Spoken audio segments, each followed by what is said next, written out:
Our keynote speaker, Seema Ambastha, Senior Vice President, Global Business, Netmagic, and NTT Communications Company. Seema is a Senior Vice President, Global Business at Netmagic. In her role, she spearheads the channels, strategic alliances, and other business development verticals of the company for managed data center hosting and cloud services. Seema is also in charge of developing and executing strategic plans to maintain existing business partnerships and develop new business relationships that position the company for continued growth. With over 23 years of experience in IT industry, Seema has proven expertise in establishing and nurturing customer relationships and leading strategic account relationships. Seema's exemplary strategies and contributions have delivered consistent results, desired business outcomes, and business growth over the years. Ladies and gentlemen, please welcome on the dais Seema Ambastha.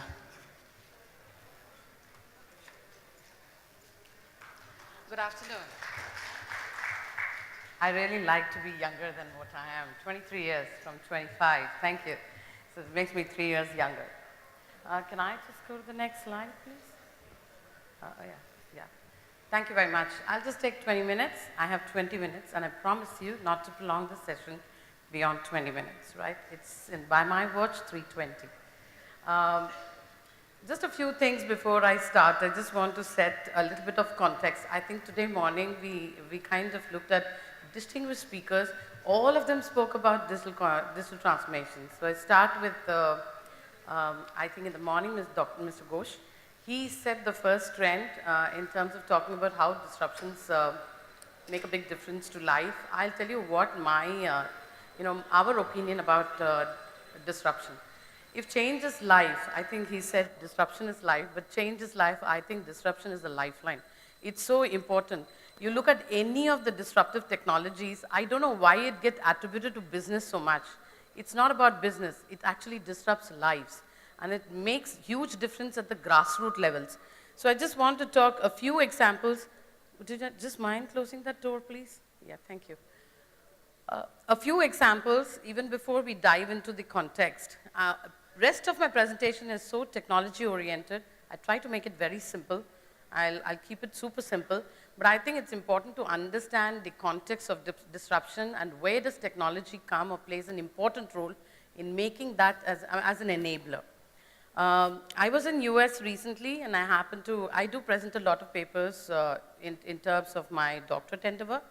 One of the papers that I was presenting, I had a co-presenter who was talking about healthcare and IoT. I had a privilege of, socializing with him. So one of the papers that he had written, he had actually developed an algorithm that can be embedded in a toothbrush, right? So you can embed that into a toothbrush, and every morning when you brush your teeth, it sends out a lot of information because the health of the human being is actually determined the bacteria that's in your mouth when you get up in the morning. So if that can be related to two people, right? One, to healthcare, and two, to insurance, they can actually decide what to do with you. This is in the developed part of the world. It's not so much in the context of India. We are not going to be spending so much on toothbrushes when we can't even spend on a square meal. Let me give you another analogy, which is equally important. We have 12 million blind people in this country. So how many of you know some stats about this country? 12 million blind. We also have 54 million visually impaired. They're not blind, but correctable, right? Visually impaired. One of the things that the disruption in technology can do is to bring efficacies of medical aid and healthcare down to the grassroots. I think it's very important for all of us to understand that disruption is not to increase business for ourselves. It's to make a great change to the society. If you look at Government of India is not launching any of the digital business to make us richer. They are interested in these businesses completely changing the way of life or enhance or enrich the way of life. So from that perspective, I'm going to be talking about technology enablers. I don't have any content on marketing. I'm actually a teacher by heart. but I'm a business professional by career, basically doctorate around technology, but I do sell a lot of technology in my role. So you will see me talk more on technology. I'll keep it very simple, keep it a little more interesting, talk about trends that really changing lives for us, and how do players like us have to contribute or add value, right? So that's the whole intent. I think we have skipped a lot of slides ahead and behind. Okay, so this is about it. Very quickly, I'm going to exactly use the same theme. I don't want to talk about anything new, introduce any new topic whatsoever.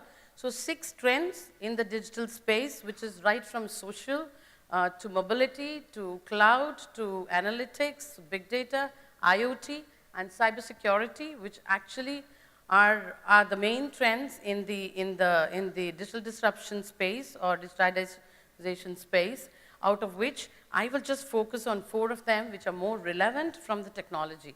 The other 2 are more app-oriented, right? They're more on the application side of things. I'll just talk about cloud, internet of things, analytics, and cybersecurity, right? A few slides will just talk about trend and some of the strategies around them. The way we consume technology has changed, and many of us just talk about technology being consumed. But let me tell you, the way we consume application, the way we consume some of the tools, the way we consume technology, everything has changed. One of the enablers in the technology which has changed the way we consume technology itself is commoditization. It's not anything else. See, all this data existed even before. I don't think things changed. People didn't talk about IoT. When I was doing my research in my doctorate, it was more around unstructured data. We didn't call it big data or analytics, but the entire research was oriented towards big data. So it is just the way in which we have changed our language, or probably we have coined a few terminologies which has changed stuff, but these things existed. You probably did not have the enablers to harness from these data elements. It's extremely important to have the most commercially viable instrument to harness data. Data is in plenty. You can't transform data into information or into intelligence unless you have the commercially viable model. I think today what is disruption in terms of technology is everything has become commercially viable. Simple example, your mobile phones. I don't think any of us really thought that smartphones would become so much and it becomes part of our lives. It's part of a lot of rural people's life. Just look at a guy who comes to my house to pick up my clothes for laundry. The guy has a nice looking smartphone. Sometimes I'm quite ashamed. He has got a better phone than what I have. I think it's just the technology and its disruption which has made things so simple, affordable, easy to buy. And I think that's what is making a big difference. And I just want to talk about a few things what we do from the infrastructure space, or rather the people like us do on behalf of all my ecosystem partners, right, who bring value to the space. The most important thing is software defined. I don't know, this is too big a term, but I'm going to keep it very simple. I think earlier, if you had a network switch, if you were to move some attributes of that switch to some other switch, you can't do it. You have to buy another switch. Today, that's not the case. I think you have separated the software layer or the orchestration layer from its bare metal, making it simple, to upgrade or use the attributes of the switch across your network. So you let it be a switch or a storage or a compute. I think what's important is the orchestration versus the bare metal is completely decoupled.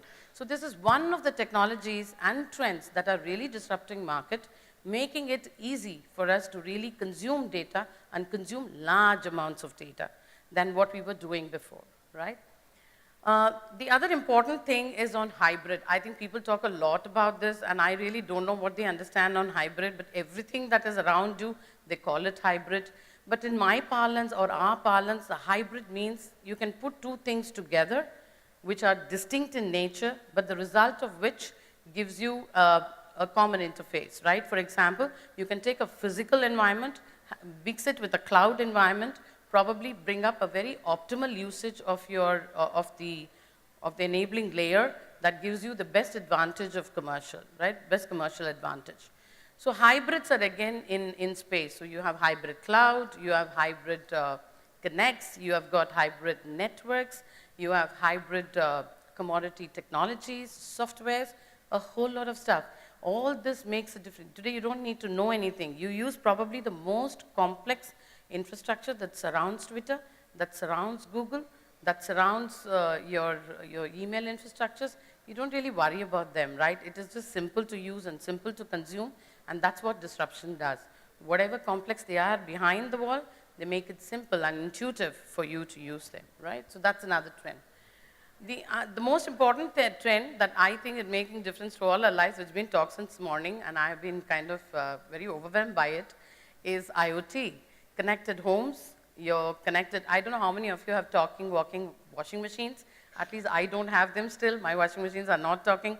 They break down. I still have to call the guy, and he has to come and do whatever he has to do. But I think there are enough and more things. So I've seen a really good refrigerator put up by Samsung, which has got great amount of intelligence. It still does not buy eggs on its own, at least in India. I don't think we have that ability. But it does a lot of things to keep it in great health, right? It also optimizes the amount of electricity used and a whole lot of stuff around it.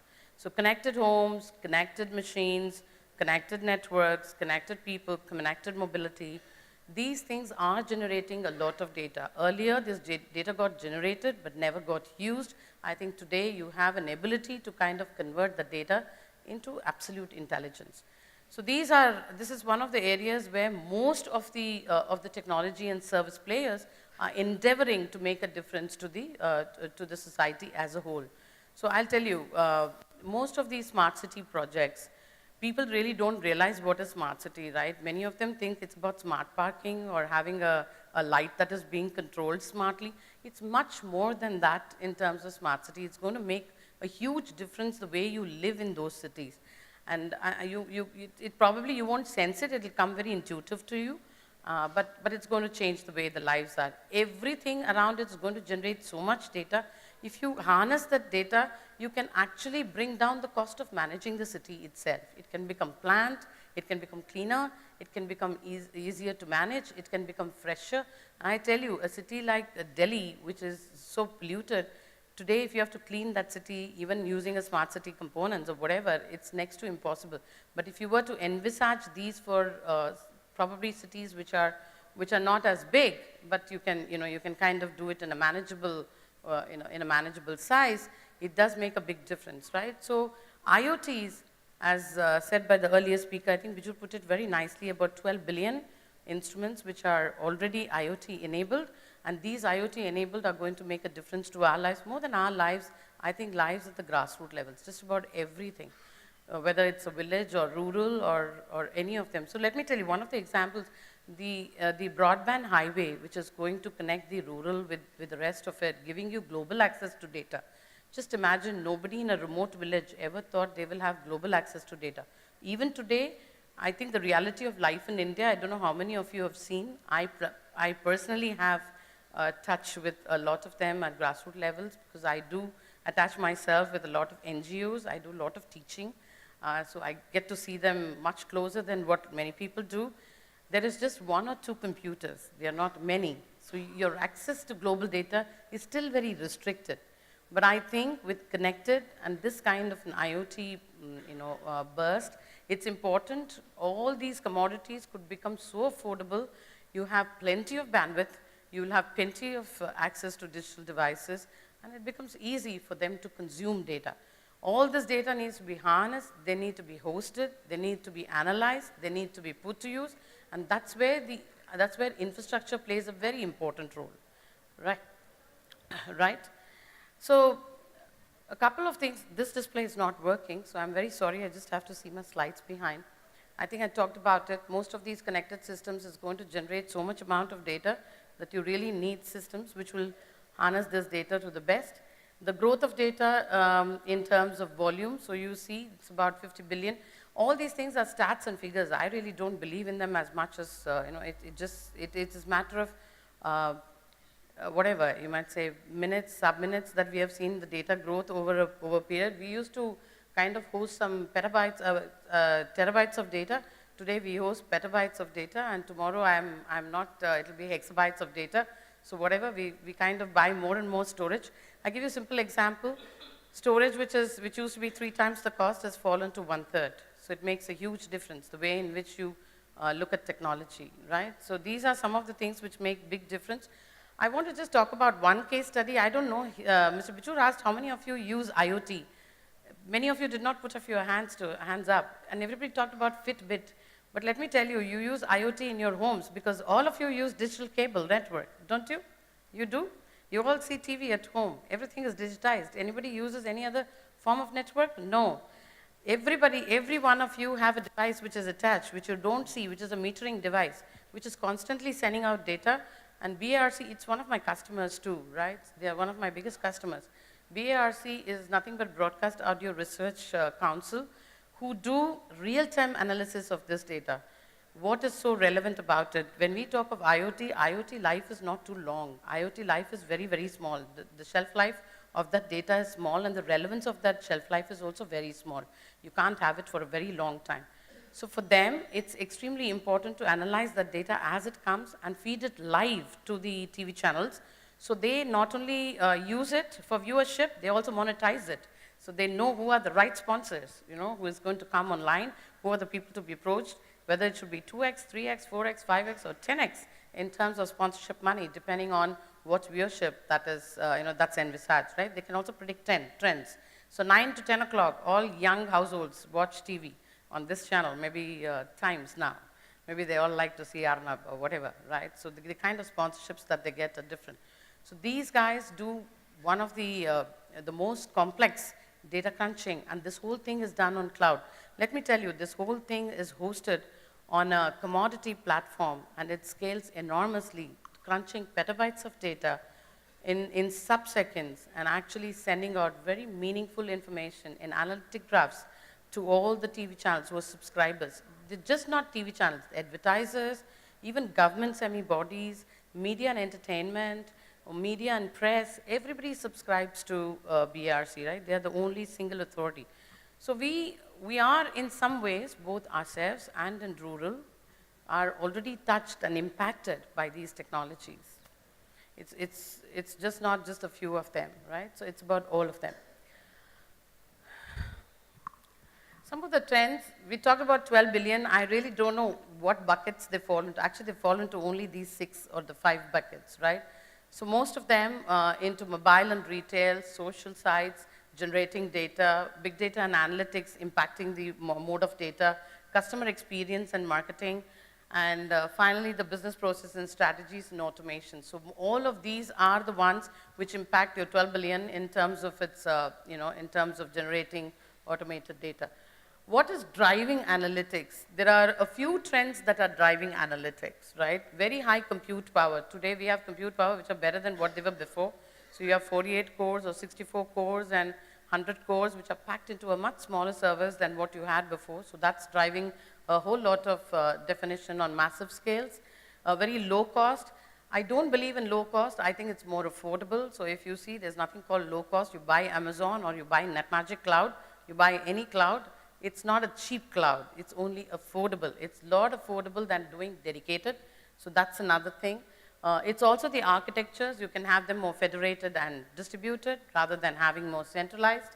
It also allows you to kind of scale and shrink when you have peak and non-peak, which is extremely important. Otherwise, we only designed the systems for peak and we could not compress them, which was not a very optimal usage of your infrastructure. Yeah. The most important trend, the last but not the least, I just want to talk quickly about security. How many of you really think still security is a problem in cloud and cloud infrastructure? How many of you adopt actually cloud in your own businesses? How many of you are users of cloud? Can I just have a show of hands in terms of cloud? Effective usage of cloud, not just hosting your service in the data center. I don't think hosting service in data center are cloud. You must be a real user of cloud, right? How many of you really think security is still an inhibitor in cloud? Still an inhibitor in cloud? You do.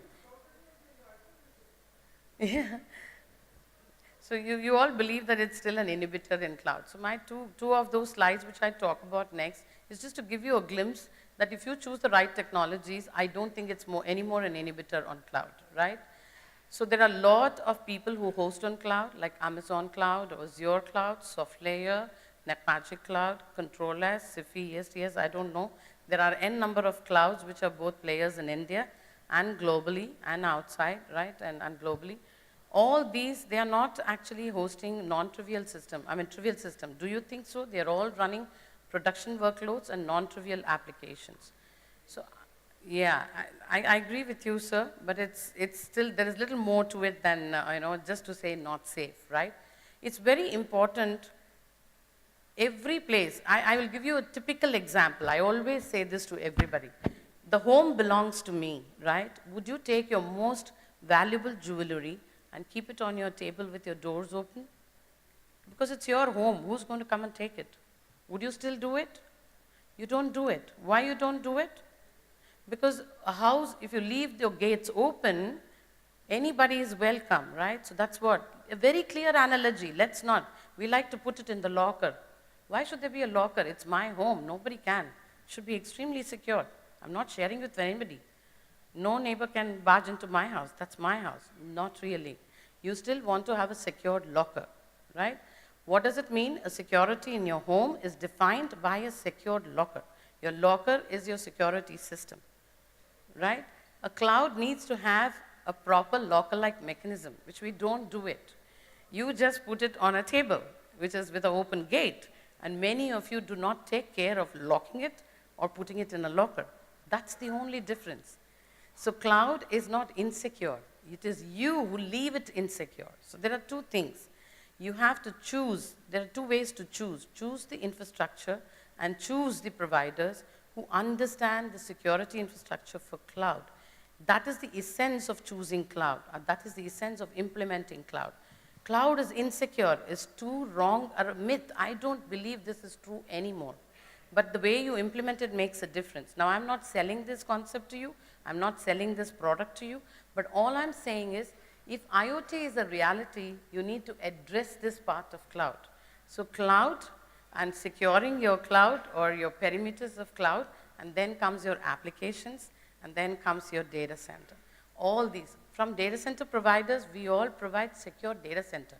We can't provide you with perimeter. We can't provide you with applications unless you choose to secure them, right? So it's extremely important to lay emphasis on your application designs and your deployment on how you choose to secure them.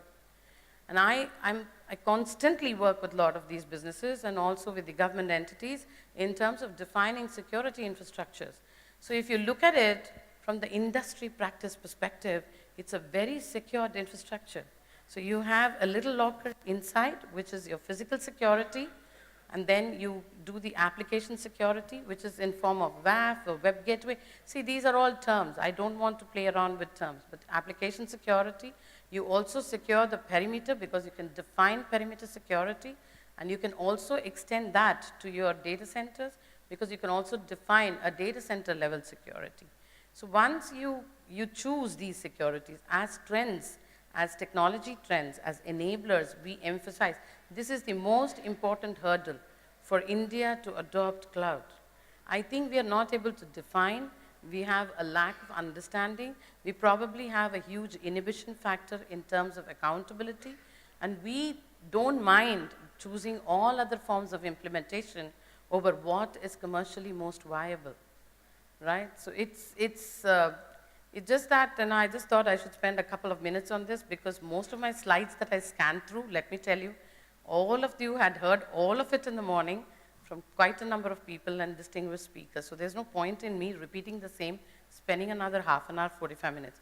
The only takeaway that I want you to have, which had a little bit of real estate in the slides of all the other presenters, was in the space of security. So I think it's overwhelming, one, to see this audience. Two, thank you for being with me for the 20 minutes. And if I've left impact behind in terms of addressing your security concerns, I think we have achieved most of it. I promote you to look at, openly look at a lot of you. I think he said the right thing. A lot of them over here are highly experienced, probably twice as experienced as I am.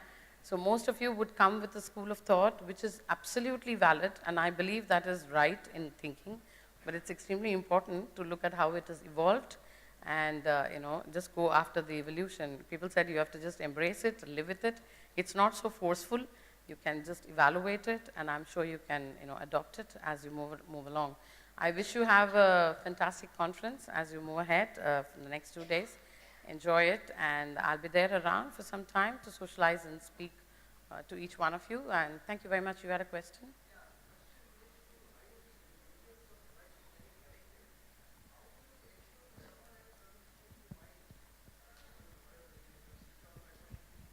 Yeah.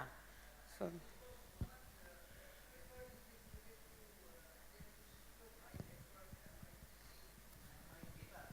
All this hacking, everything that we are trying to say. What a pertinent question. I tell you, it's a beautiful question. Let me repeat the question for the benefit of all the others if they haven't heard you. Yeah, I completely agree. So the gentleman had a fantastic question. His question is so technically inclined. I'm so prompted to answer technically, but I will not do that. He said, IoT is great, and you can implement IoT, but how do you ensure that IoT ensures security? My washing machine is not intruded by somebody by just hacking into my network, and they can operate it, or they can access it. I think you're right. In a way, you're right. See, most of these devices are sending out information, so they're not in persistent connect mode. So you have to understand the difference, right? So the way they send out information is only for sending information, one-way traffic at the moment. They're not going to be getting anything and storing back. They're not establishing a persistent connection. So when there are no persistence, there is little room to really hack as such. These are either sensor-based devices or devices enabled by a certain communication protocol, which helps you to send something to the server. On the other end, yes, what you said could be true, right? Anybody who is not supposed to access the server can write. However, nobody can access your washing machine because there is no way to access your washing machine. It's not an access in, it's an access out at the moment, right? So when the Honda cars, that's an easier example to give. Honda cars are connected cars. I don't know about BMW. I think the gentleman talked about BMW. Berlin, he said. So it must be BMW or it must be Lamborghini. I'm not sure what that is. I just use a Honda car. Honda cars are very nicely connected cars, right? So Honda has a new product called Honda Connect. It is not talking to my car, but my car in turn is talking to something else. All it is doing is one-way talking. So I'm talking to you, but you're not talking to me. You're just receiving what I say, but you cannot talk to me. I don't want to hear you. That is how they are built. So if there is a problem that's detected, they can't automatically set it right without anybody knowing anything. They can't do that. They can't push a software. They can't change the version. They can't change the firmware at the moment. But what it does is I get a little SMS from Honda, right, saying your car needs a service, your something, maybe your brake needs a change or a brake plate needs a change, and this needs to be done, and this is based on our intelligence of collecting data from your car. So it's more of preventive, and it's not done the other way. So you're absolutely right. When we establish two-way protocols, yes, there is a lot more that you have to work on security as compared to a one-way push. So it's a non-persistent one-way at the moment. I don't know what it will evolve to. I'm restricting my answer to the current situation, and it could be completely different as we move forward. The way the world evolves, I don't know. It could be different. Eventually. Yes.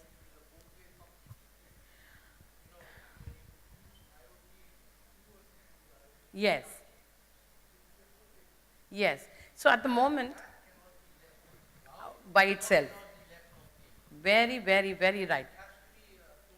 Secured, absolutely. See, that's the reason why if you see most of the IoT and IoT related applications come with the security envelope. So I don't want to, he's right. So all I'm saying is, as it evolves, yes, that security envelope will also evolve.